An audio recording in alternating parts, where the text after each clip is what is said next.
felt the Lord protected me through conviction this week, and I'm thankful for it. And I want to testify to His grace, and that He convicted me, and I think He kept me from falling because of the conviction. So I had a couple of experiences this week where, for various reasons, I had people asking me questions about my thoughts on things or for advice and stuff like that. And as I sought to be a blessing, to be faithful, to be Spirit-filled in my responses, I felt like the Lord kept bringing a verse back to my mind. It's Galatians 6 and verse 1, if you want to turn there. And this really, I feel, protected me.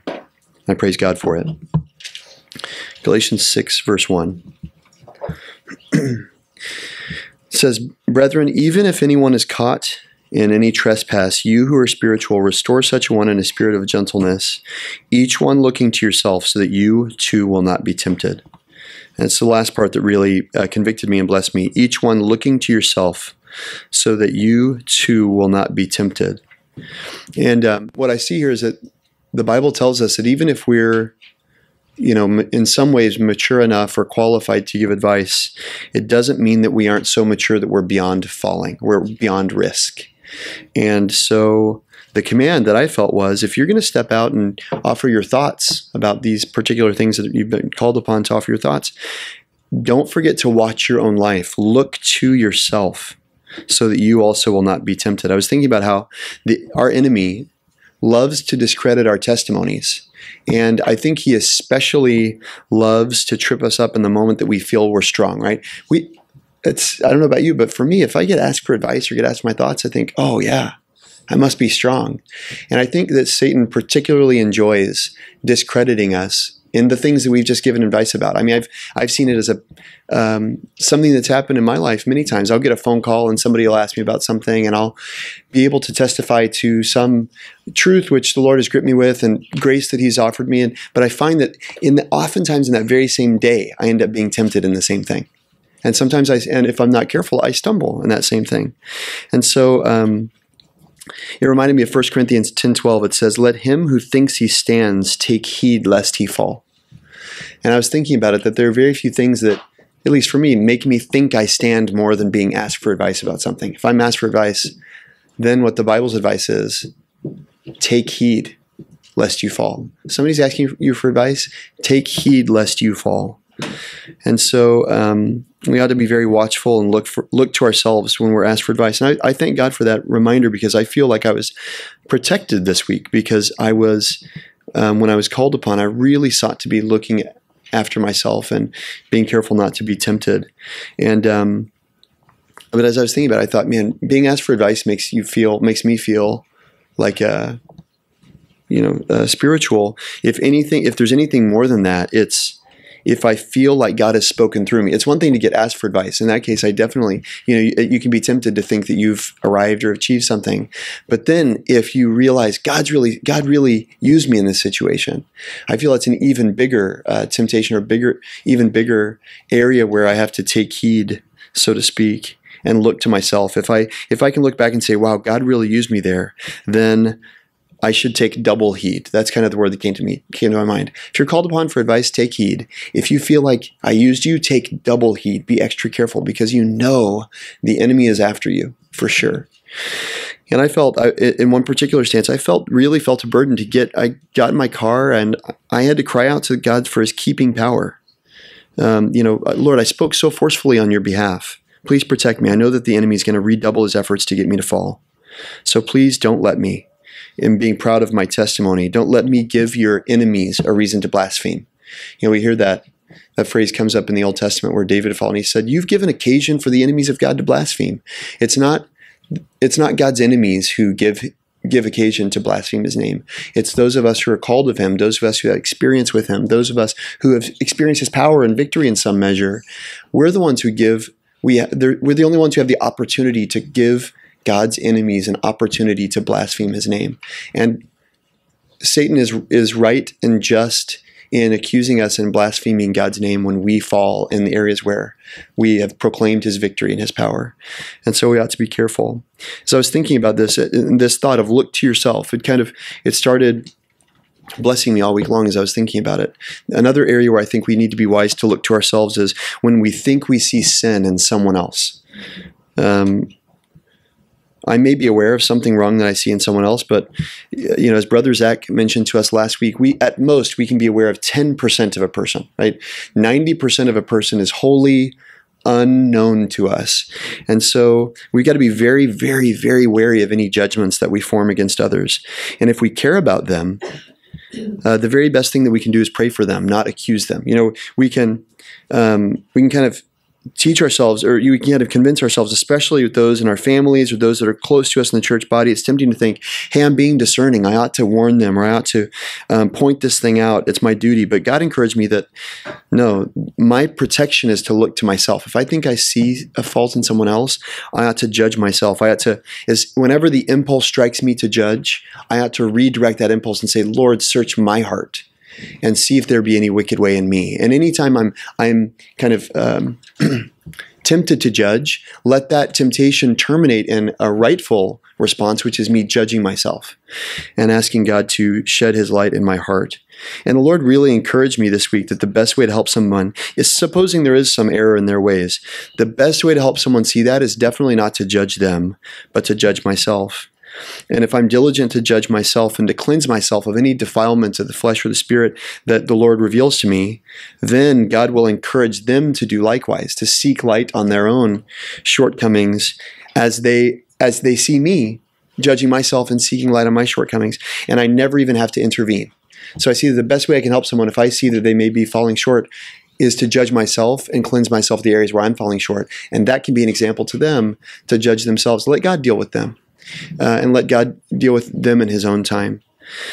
And then the last thing I wanted to say is, as I considered this exhortation to look to myself in times when I'm asked for advice and times when I'm tempted to judge, I realized that principle, look to myself, it applies much more broadly. It isn't just limited to times that we give advice or times that we're tempted to judge. It also applies, one thing that struck me specifically is it applies to what we share in church gatherings and in church meetings. Well, I look to myself to discern whether what I've shared in faith has become true down the line.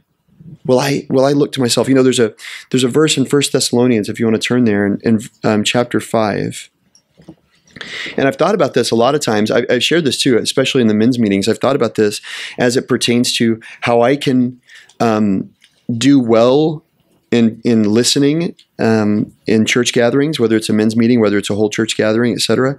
In 1 Thessalonians chapter 5, in verse 20, it says, do not despise prophetic utterances. Don't quench the spirit, and do not despise prophetic utterances. And I had been thinking about that. How can I despise prophetic utterances? And then the next verse kind of helped me understand it. It says, but examine everything carefully. And so the opposite of despising a prophetic utterance is examining things carefully. So what is it? How do I despise a prophetic utterance? If I fail to examine it carefully. And I've thought about that a lot, and I've shared about it before, I'm sure, about how one way I can prove that I treasure the gift of prophecy in the church is if I will examine it carefully later. After I leave the church meeting, will I read my notes again? Will I pore over what I feel the Lord has spoken to my heart? And that's one way I can treasure the prophetic utterance rather than despise it. But what about what I share? That's what came to me this week. I've thought about not despising prophetic utterances that others make. What about what I share? How can I be guarded against not despising my own prophetic utterances? And I see it's the same thing. Examine everything carefully. And the question that came to me is the statements that I have made in faith in the presence of many witnesses, as I'm doing today, do I go back and examine those carefully and see whether I've been diligent to bring the testified hope to fruition in my life? That's to me what it means to examine my own prophetic utterances carefully is, will I go back and see, hey, 2 months ago, I stood up and said, by faith, I'm claiming this will be true in my life. Do I ever close the loop and say, is it true? If I don't close the loop, then I despise the prophetic utterance in some way. And I feel the Lord convicted me this week that I must never mistake sharing my hope of a promise with my achieving of it. Don't mistake sharing a hope with grabbing hold of that hope. Grabbing hold of the hope is something that happens after I state my hope in faith. And, again, let him who thinks he stands take heed lest he fall. I was prompted by a different question that I had received this week to go back into, I think I've taken a note that's related to that in some way, to kind of go back into some old notes to try to find a thought that I had at some point. And I was really convicted because as I went back into some of my old notes, I saw some pretty amazing things, actually. And I saw some amazing declarations of hope that I have in God's promises and God's power. And I was kind of disappointed to see that in some ways I'd forgotten those things. I'd made some pretty amazing declarations of hope and faith, but I hadn't been diligent to hold on to them and to make sure that I was experiencing them as a present reality in my future life. And I was disappointed to see that. I understand the need for fresh manna, so to speak, and that we always want to be living by that which God is presently speaking and not only holding on to that which he once spoke a long time ago. Hopefully it's clear. I'm not interested in only living according to past revelation or anything like that. But I do think there's an importance to recognize that when we come to a meeting and testify, we're testifying to something that we're proclaiming by faith will be true. And so it's certainly not wrong to seek in the future to discover whether that which we proclaimed in faith has actually been fulfilled in our lives. And going back to the Galatians passage, just a page earlier, or a few pages earlier, in Galatians 6, the same area where he says, each one look to yourself so that you will not be tempted. In verse 4, just a couple of verses later, he says, each one must examine his own work, and then he will have a reason for boasting in regard to himself alone, and not in regard to another. So it begged the question for me, am I diligent to examine my own work? Do I close the loop to see whether the hope that I have professed in our meetings has been realized? Or am I so quick to grab a hold of some new hope and some new promise that I forget the old hope that's gripped me as soon as I shared it? I don't want to be the kind of Christian who forgets the hope he proclaims as soon as he proclaims it. And that the proclaiming of it's the point. It's not. It shouldn't be the point. My proclaiming of the hope is important, but the most important thing is to realize it and that it becomes a reality in my life. And I have to admit, I'm all too often grabbing after the new to the neglect of the old. So I'm seeking for ways in my own life to be reminded of the hopes and promises that I've been claiming and the testimonies that I've shared, while not diminishing, obviously, my pursuit of even greater revelation at all. I've been encouraged personally to take stock at regular intervals and examine, are the things which I've stated that I hoped would be true, are they, by God's grace, becoming true yet? And I want to look to myself in this way. Not just when somebody asks me advice. I think it's important to look to myself for sure. Not just when I'm tempted to judge, for sure, look to myself. But I also want to make a regular habit of my life to examine, are the things which I stated by faith, I hope to be true, are they becoming true in my life? And as I believe that as I'm faithful to do this, I will not only be protected from temptation, I'll also be protected from deception as well.